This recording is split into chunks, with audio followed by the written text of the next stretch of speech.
Hello student, स्वागत है आपका आईसीटी वर्चुअल क्लासेस में। मैं हूं कविता, आपकी साइंस टीचर।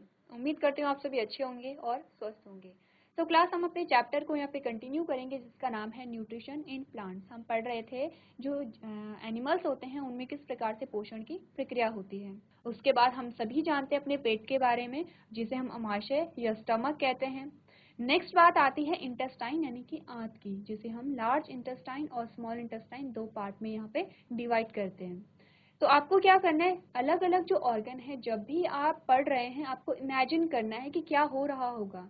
जैसे कि सबसे पहले हमने कहा कि जो पाचन है वो हमारे मुख से शुरू हो रहा है। अब जो भोजन हमारे मुख में जाता है तो क्या होता है, वहां पे हम भोजन को काटते हैं, हम भोजन को चीरते फाड़ते हैं और चबाते हैं। अब मैं आपको काटना, चीरना, फाड़ना और चबाना अलग अलग क्यों बता रही हूँ, क्योंकि प्रीवियस लेक्चर में हमने देखा था जो हमारे टीथ होते हैं, हमारे दांत होते हैं, वो अलग अलग प्रकार के होते हैं। उनके काम के अकॉर्डिंग उनका शेप भी अलग होता है और उनका फंक्शन भी यहाँ पे अलग होता है, इसीलिए आपको अलग अलग शब्द यहाँ पे बताए गए हैं। तो जब आप पढ़ रहे होंगे कि मुख में किस प्रकार की प्रक्रिया हो रही है, आप इमेजिन करेंगे आप खाना खा रहे हैं, चबा रहे हैं, सलाइवेशन हो रहा है, किस प्रकार से सलाइवा है वो हमारे भोजन के साथ मिक्स हो रहा है, उसके बाद किस प्रकार से आपने निगला। सारी चीजें जब आप इमेजिन करेंगे आपको याद करने की आवश्यकता नहीं होगी और आपको वो चीजें हमेशा याद रहेंगी। तो इसमें सबसे पहले हम बात कर रहे थे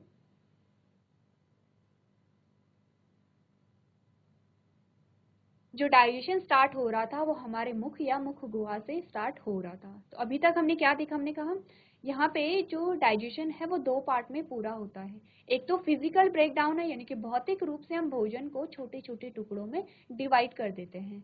दूसरा होता है केमिकल रिएक्शन। केमिकल रिएक्शन में क्या होगा, यहाँ पे अलग अलग जो जूस हैं, जो पाचक रस हैं, वो स्रावित होंगे और भोजन पे काम करेंगे।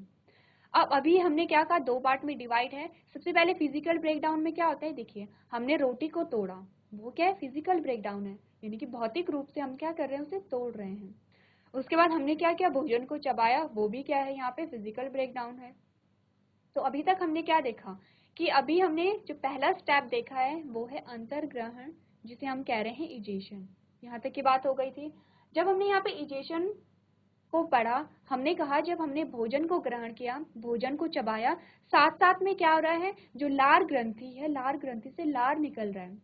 अगर हम साधारण भाषा में कहीं तो हम थूक कहते हैं, तो उसको आप थूक नहीं कहेंगे। एज अ साइंस स्टूडेंट आपको क्या याद रखना है, हम उसे लार कहते हैं या सलाइवा कहते हैं। अब क्या होता है, भोजन के साथ सलाइवा मिक्स होता है जो कि भोजन को चबाने में मदद करता है। भोजन को चबाने में मदद करेगा, भोजन का पाचन करेगा और भोजन को रोगाणुओं से मुक्त करेगा। तो हमने कहा था कि लार में दो प्रकार के एंजाइम यहाँ पे होते हैं, पहला है सलाइवरी अमाइलेज और दूसरा है लाइसोजाइम।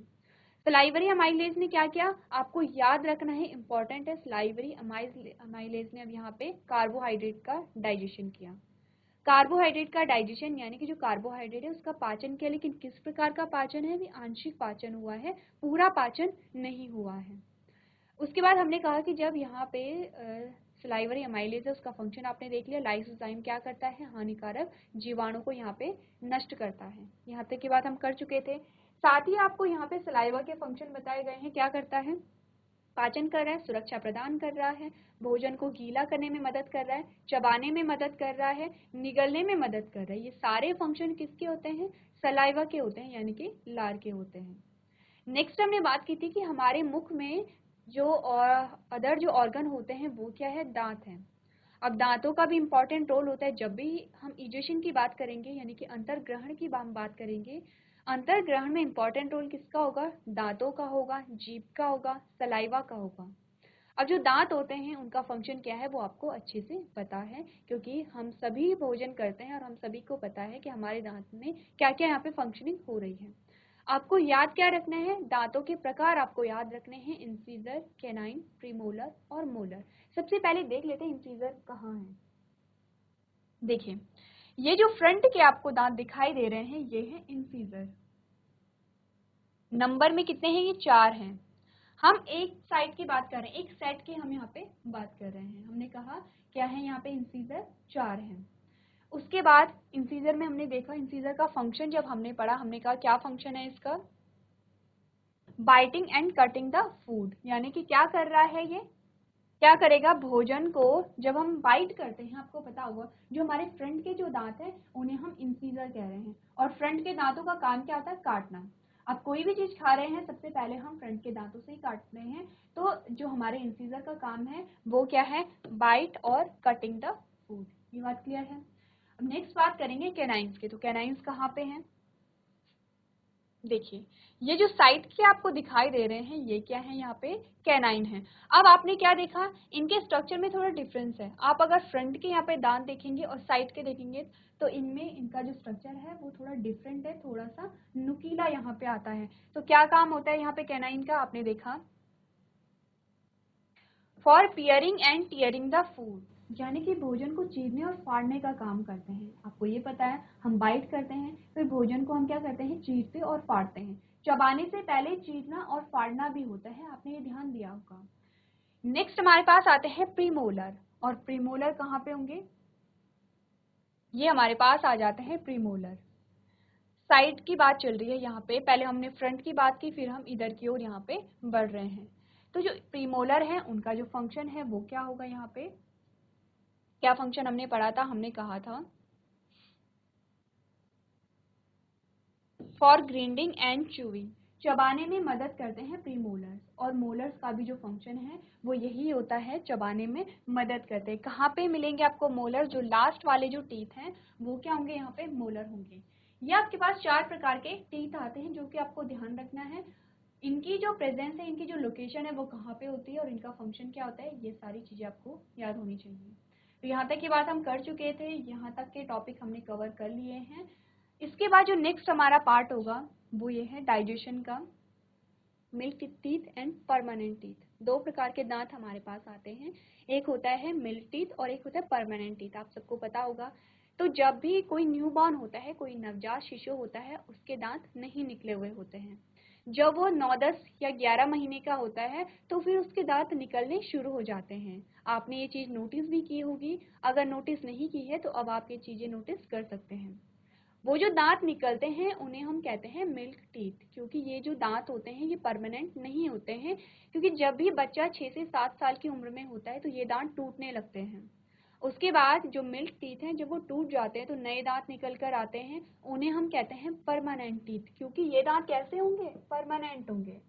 और अगर परमानेंट टीथ यहाँ पे टूट जाते हैं तो फिर नए दांत नहीं आते हैं, यानी कि हमारे लाइफ टाइम में जो दांत आएंगे वो 2 बार आते हैं, एक तो होगा मिल्क टीथ और एक होगा परमानेंट टीथ। अगर परमानेंट टीथ टूट जाते हैं किसी फिजिकल एक्टिविटी के दौरान, यानी कि देखिए जो परमानेंट टीथ हैं उनके टूटने की एज जो है वो तब होती है जब हम बुढ़ापे की ओर अग्रसर होते हैं, यानी कि आपने देखा होगा जो बूढ़े लोग होते हैं उन्हीं के दांत टूटने लगते हैं। तो क्या है, एक एज के बाद दांत टूट रहे हैं, लेकिन अगर किसी के जो दांत हैं वो पहले ही टूट जाते हैं, ये बात चल रही है परमानेंट टीथ की। अगर परमानेंट टीथ पहले ही टूट जाते हैं यंग एज में, या फिर जब वो व्यक्ति 40 से 50 साल की उम्र में होता है, तो वो जो दांत हैं वो फिर दोबारे नहीं आते हैं। यही चीज आपको बताई गई है। आपको इसमें सिर्फ इतना याद रखना है कि जो मिल्क टीथ हैं वो क्या होते हैं, टूट जाते हैं, उसके बाद परमानेंट टीथ आते हैं, और परमानेंट टीथ कैसे होंगे, अस्थायी होंगे। ये कब टूटेंगे, जब व्यक्ति वृद्धावस्था में आ जाता है, यानी कि बूढ़ा होने लगता है। तो क्या क्या चीजें यहाँ पे हमने देखी, हमने कहा in human beings teeth grow twice, ठीक है, जो मनुष्य होते हैं उनमें जो दांत हैं वो 2 बार आते हैं, ये आपको ध्यान रखना है। The sets of teeth that grow during the infancy when one is small baby, यानी कि यहाँ पे क्या हो रहा है, जो टीथ होते हैं जो बचपन में आते हैं आर कॉल्ड मिल्क टीथ। क्या एज होती है, 5 से 6 साल की उम्र में जो 11 से 12 मंथ की उम्र में जो टीथ आते हैं उसे हम मिल्क टीथ कहते हैं। ध्यान दीजिए, जो मिल्क टीथ हैं जिसे हम दूध के दांत भी कहते हैं वो कब आते हैं, 10 से 11 मंथ की जो एज होती है, यानी कि 11 से 12 महीने का जो बच्चा होगा उसी के क्या आएंगे, यहाँ पे मिल्क टीथ आते हैं। नेक्स्ट आपको बताया गया है these are also called as temporary teeth, इन्हें हम क्या कहते हैं, अस्थायी दांत भी कहते हैं। क्यों अस्थायी कह रहे हैं, क्योंकि इन्हें अभी कुछ साल बाद टूटना है। These teeth get loosened and fall off at the age of 6 to 8 year, 6 से 8 साल की उम्र में ये जो दूध के दांत होते हैं ये टूटने लगते हैं।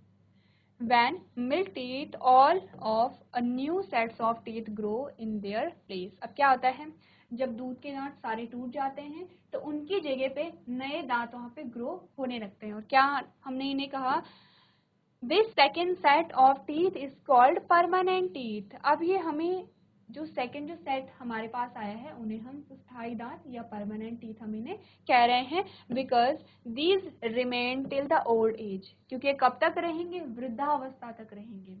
जब भी ये दांत टूटेंगे नेचुरली टूटेंगे।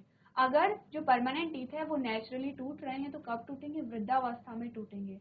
अगर दांत नेचुरली नहीं टूटे यानी कृत्रिम रूप में टूट गए हैं, चोट लग गई है या कोई अदर रीजन है, तो वहां पे दांत नहीं आएंगे। तो यही आपको बताया गया है, but if these teeth fall down no new teeth arise on its place.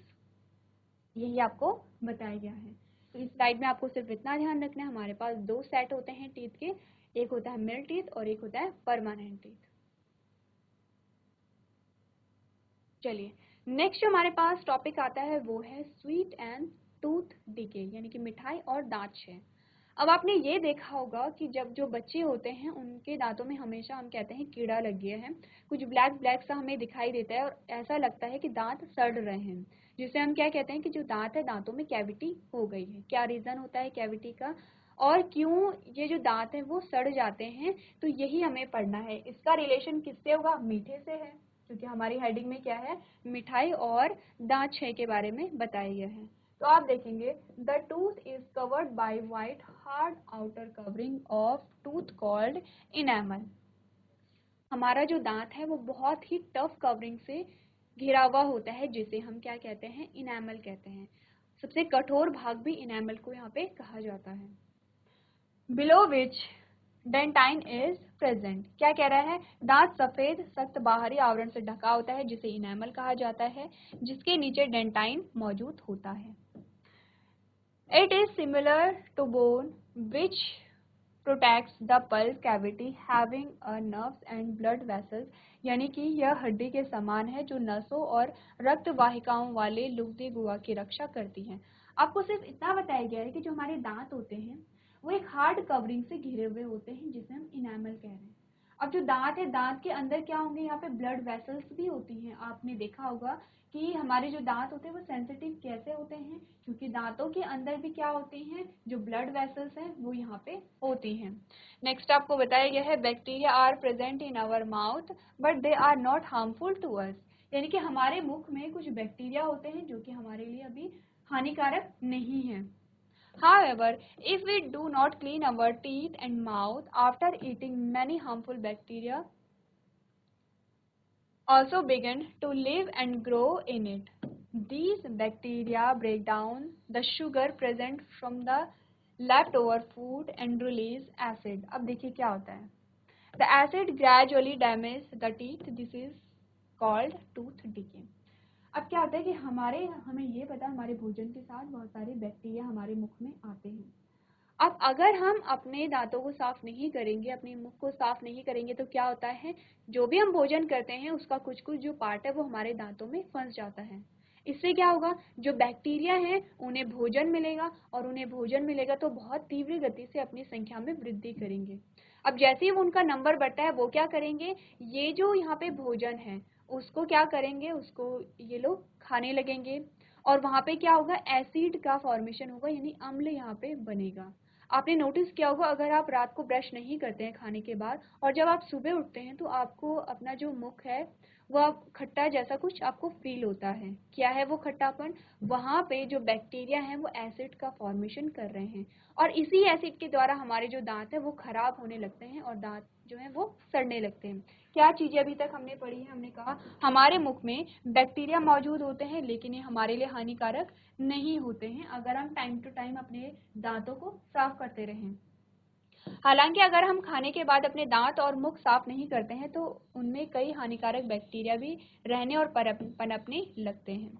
ये बैक्टीरिया बचे हुए खाने में मौजूद शुगर को तोड़ते हैं और एसिड छोड़ते हैं। एसिड धीरे धीरे दांतों को नुकसान पहुंचाता है और हमारे जो दांत हैं वो सड़ने लगते हैं। अब आपको ये पता चल गया होगा क्यों आपको कहा जाता है कि खाने के बाद आपको ब्रश करना है, ज्यादा मीठा आपको नहीं खाना है, अगर आप मीठा खाते हैं तो अपने दांतों को साफ करते रहना है। क्योंकि क्या होता है कि हमारे मुख में बैक्टीरिया प्रेजेंट होते हैं और भोजन के साथ कुछ हानिकारक बैक्टीरिया भी आ जाते हैं। अब अगर हमने जो खाना हमारे दांतों में फंसा है उसे साफ नहीं किया तो क्या होगा, जो बैक्टीरिया हैं उस भोजन को वो क्या करेंगे, अपने भोजन के रूप में यूज करेंगे और वहां पे एसिड यानी कि अम्ल का निर्माण करेंगे। ठीक है, क्या बात हो रही है यहाँ पे, एसिड यानी कि अम्ल का निर्माण होगा। अब ये जो अम्ल है ये हमारे दांतों के लिए हानिकारक होता है। जैसे जैसे अम्ल की जो मात्रा है वो बढ़ती चली जाएगी, हमारे दांत खराब होते चले जाएंगे और दांत वहां पे सड़ने लगते हैं। तो ये आपने पढ़ा है टीथ के बारे में, दांतों के बारे में आपने देखा, दांतों के कौन कौन से प्रकार हमारे पास आते हैं और क्या रीजन है कि हमें कहा जाता है कि हमें अपने दांतों को हमेशा साफ रखना चाहिए। जब भी हम खाना खाते हैं तो हमें ब्रश करना चाहिए और हमें ये निश्चित करना चाहिए कि हमारे दांतों में कोई खाना ना बचा हो, क्योंकि अगर ऐसा होता है और अगर ऐसा रेगुलर होता रहेगा तो हमारे दांत खराब हो जाएंगे। इसके बाद जो नेक्स्ट हमारे पास ऑर्गन आता है वो है हमारी जीभ। हम सबको पता है जीभ कैसी होती है, आपके पास एक इमेज है यहाँ पे। जीभ, जीभ का क्या फंक्शन होता है अगर आपसे पूछा जाए तो आप सबसे पहले ये कहेंगे कि जो जीभ है उससे हमें स्वाद का पता चलता है। जो भी हम खाना खा रहे हैं, अब वो मीठा है, वो तीखा है, वो नमकीन है या खट्टा है, इस सब का पता हमें कैसे पता चलता है, जीभ से चलता है। अब जीभ में क्या होते हैं, टेस्ट बर्ड होते हैं, स्वाद कलिकाएं होती हैं जिनसे हमें पता चलता है स्वाद का। नेक्स्ट जो फंक्शन है जीभ का वो क्या है, वो सलाइवा और फूड को मिक्स करता है।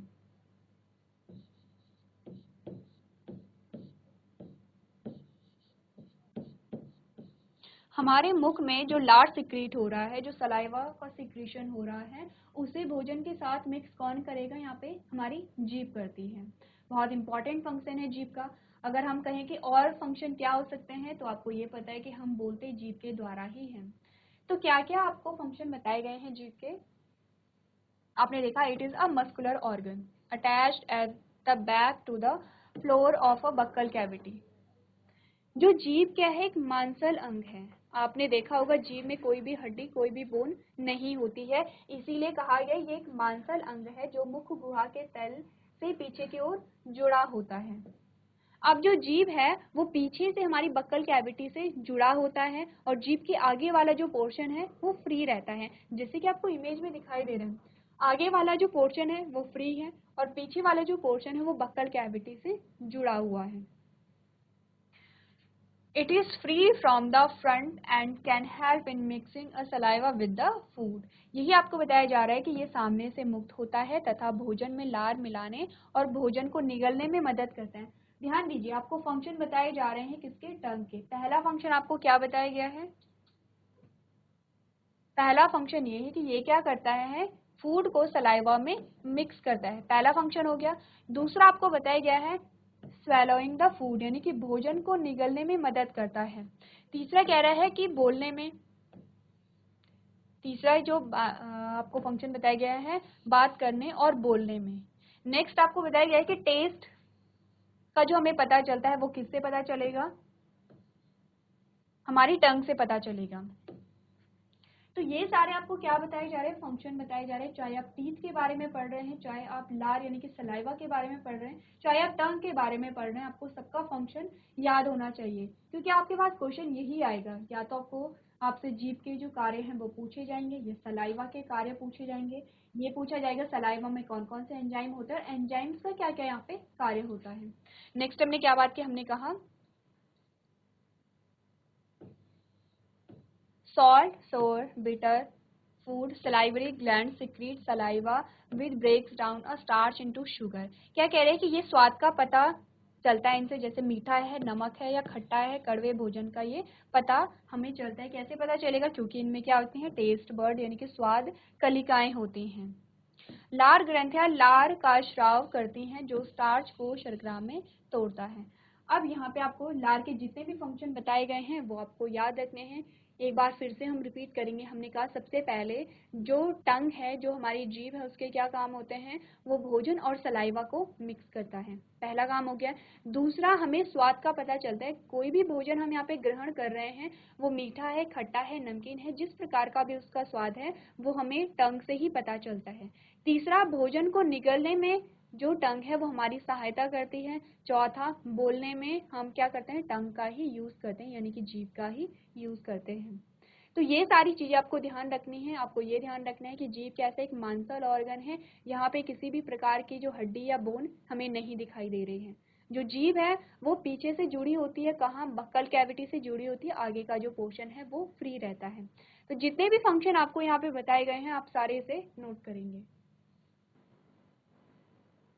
चलिए, ये बात की हमने यहाँ पे मुख की और मुख गुहा की, और मुख में कौन कौन से अंग शामिल है यहाँ पे उनकी हमने बात की अभी तक। लार की, लार ग्रंथियों की, टंग की यानी कि जीभ की, और दांत की हमने अभी तक बात की है। तो यहाँ पे मुख में हुआ क्या है, बेसिकली जो कार्बोहाइड्रेट हमारे पास है उसका पाचन यहाँ पे हो गया है, आंशिक पाचन हुआ है। अब क्या होगा, जो हमारा फूड है, जो हमारा भोजन है, जब हम उसे निगलते हैं तो ये कहाँ से जाएगा, भोजन नली से जाएगा।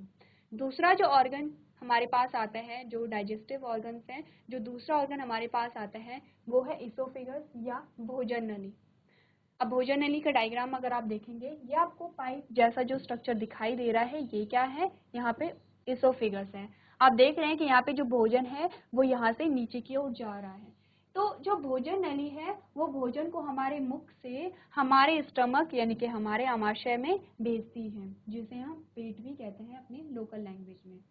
तो यहाँ पे आपको क्या ध्यान देना है, सबसे पहली बात तो जो इसोफेगस है उसमें किसी भी प्रकार का पाचन नहीं होता है।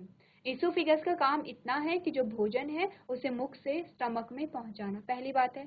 दूसरा, यहाँ पे क्या होता है, पेरिस्टालिसिस कॉन्ट्रैक्शन होता है, पेरिस्टालिसिस मूवमेंट होती है, यानी कि यहाँ पे क्या होगा, जो हमारी भोजन नली है उसमें क्या होगा, कॉन्ट्रैक्शन रिलैक्सेशन, कॉन्ट्रैक्शन रिलैक्सेशन, ऐसे जो गति है वो चलती रहती है, और इसी गति के कारण जो भोजन है वो नीचे की ओर मूव होता रहता है। यानी कि क्या होगा, जब कॉन्ट्रैक्ट होगा तो भोजन नीचे की ओर निकल जाएगा, फिर रिलैक्स होता है, फिर कॉन्ट्रैक्ट होता है, और इसी प्रकार की गति को हम क्या कहते हैं, पेरिस्टालिसिस मूवमेंट कहते हैं।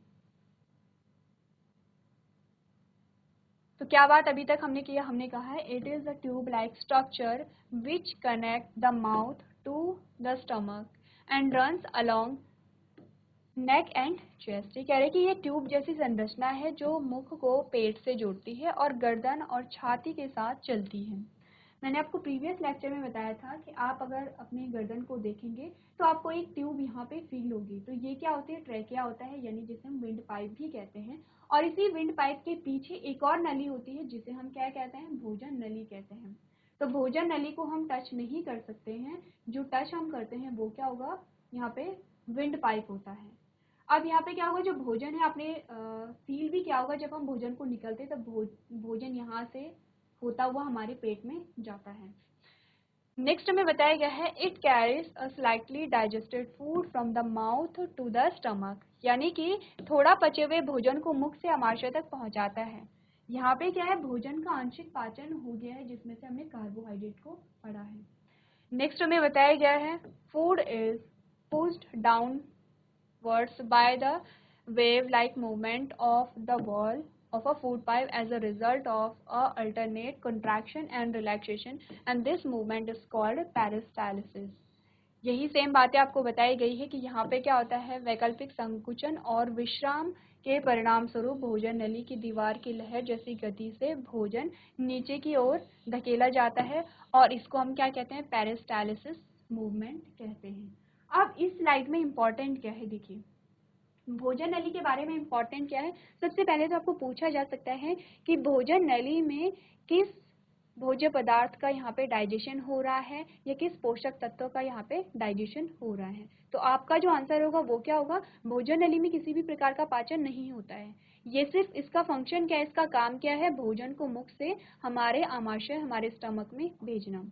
दूसरी बात आपको ये पूछी जा सकती है कि जो भोजन नली से गुजरता है तो किस प्रकार की गति वहाँ पे पाई जाती है। तो आपने कहा यहाँ पे पेरिस्टालिसिस मूवमेंट पाई जाती है, यानी कि इसमें क्या है, कॉन्ट्रैक्शन रिलैक्सेशन हो रहा है, और इस गति के कारण जो भोजन है वो नीचे की ओर यहाँ पे बढ़ रहा है। ये चीज़ आपको ध्यान देनी है। तो आप जो भी इम्पोर्टेंट पॉइंट्स है उसे आप अपनी कॉपी में नोट करेंगे। चलिए, तो क्लास आज हमने बात की है यहाँ पे जीभ और जीभ के कार्य क्या क्या होते हैं, साथ ही हमने बात की है जो भोजन नली होती है उसके क्या कार्य हैं और किस प्रकार की गति भोजन नली में पाई जा रही है।